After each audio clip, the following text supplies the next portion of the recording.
Stop pretending you don't know. That friend who only texts when they need something. That person who disappears when you're struggling but shows up for your celebrations. You already know they're fake, but you keep them around anyway.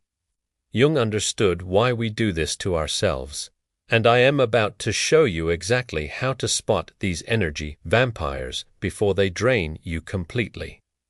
Carl Jung spent his life studying human psychology, and one thing he discovered will blow your mind. We often attract fake friends because we being fake ourselves. We wear masks, they wear masks, and everyone's performing in this exhausting theater of bullshit friendships.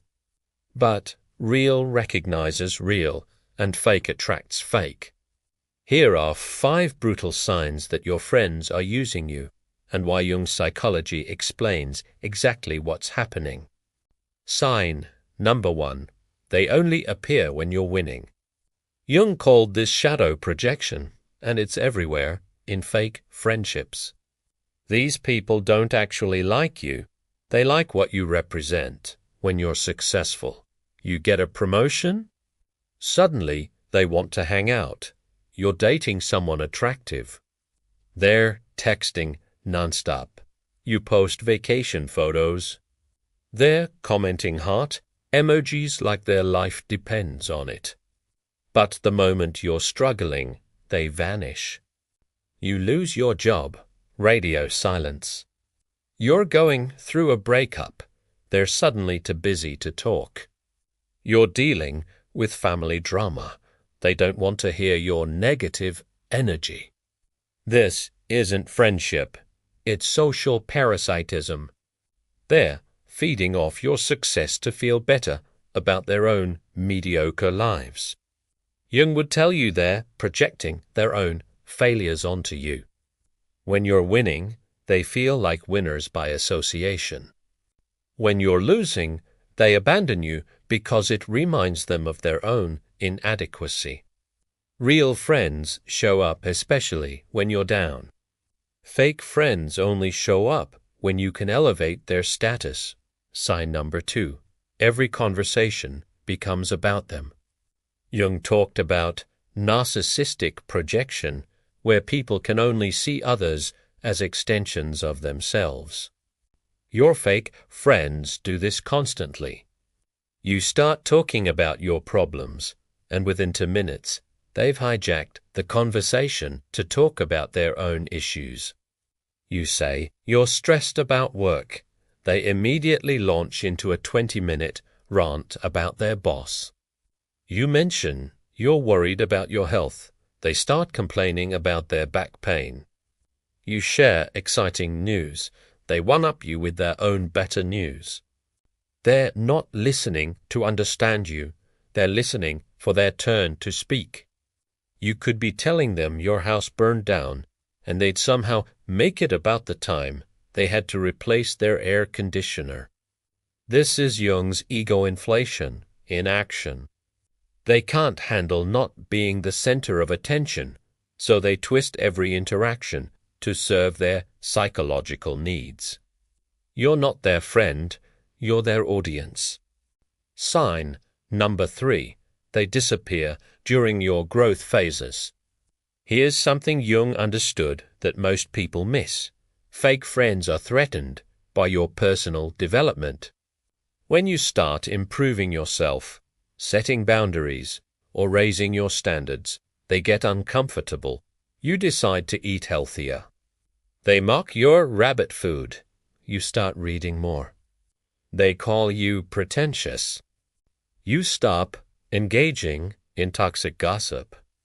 They say you think you're better than everyone. You set boundaries with toxic behavior. They gasify you into thinking you're being dramatic. Jung called this the crabs in a bucket mentality. They can't stand watching you climb out of the mediocrity they're stuck in, so they pull you back down. Your growth reminds them of their stagnation, and instead of being inspired, they become resentful. Real friends celebrate your evolution. Fake friends sabotage it. Sign number 4. They never invest, only extract. Jung's concept of psychological reciprocity explains this perfectly. Healthy relationships involve mutual give and take, but fake friends are all take and no give. Think about your interactions with them. Who always initiates contact? Who always suggests meeting up? Who always pays when you go out?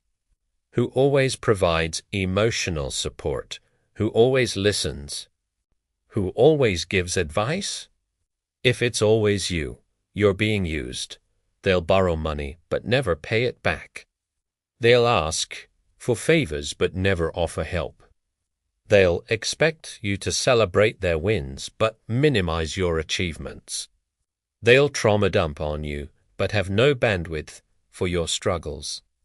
Jung would say they see you as an object to meet their needs, not as a whole person deserving mutual respect. They've unconsciously assigned you the role of giver in their life, while they play the perpetual receiver. Watch what happens when you stop giving. Real friends will notice and ask if you're okay. Fake friends will just fade away. Sign number 5. They gossip about everyone, including you. Jung understood that people who lack psychological integration will always project their shadow onto others. Your fake friends prove this by constantly talking trash about everyone in your circle. They'll spend hours dissecting other people's flaws, relationships, and life choices.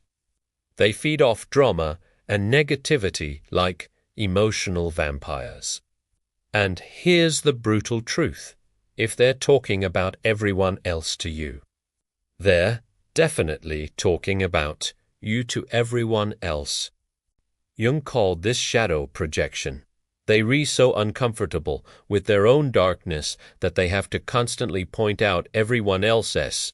They can't face their own jealousy, insecurity, and inadequacy, so they tear others down to feel better about themselves. Pay attention to how they talk about people who aren't present. That's exactly how they talk about you when you're not around. If someone enjoys destroying reputations for entertainment, your reputation isn't safe either. Here's what Jung would tell you about fake friends. They mirrors reflecting your own psychological wounds. If you keep attracting users, manipulators, and energy vampires, ask yourself what you're not healing within yourself. Maybe you have low self-worth and think you need to earn love through giving. Maybe you're afraid of being alone, so you accept scraps of attention. Maybe you're wearing a mask yourself and attracting other masked people. The solution isn't just cutting off fake friends. It's becoming so authentically yourself that fake people naturally repel from your energy. When you know your worth, you stop accepting less than you deserve. When you heal your wounds, you stop attracting people who want to exploit them. Real friends add value to your life just by existing in it. They support your growth, celebrate your wins, comfort your losses, and show up consistently regardless of what you can do for them. Stop wasting your energy on people who see you as a resource instead of a human being. Life is too short for fake friends and to long for the regret of not standing up for yourself. Which sign hit you the hardest? Drop a comment and let's talk about it. And if this opened your eyes to some uncomfortable truths, subscribe for more psychology that cuts through the social bullshit. Because you deserve friends who actually give a damn about you.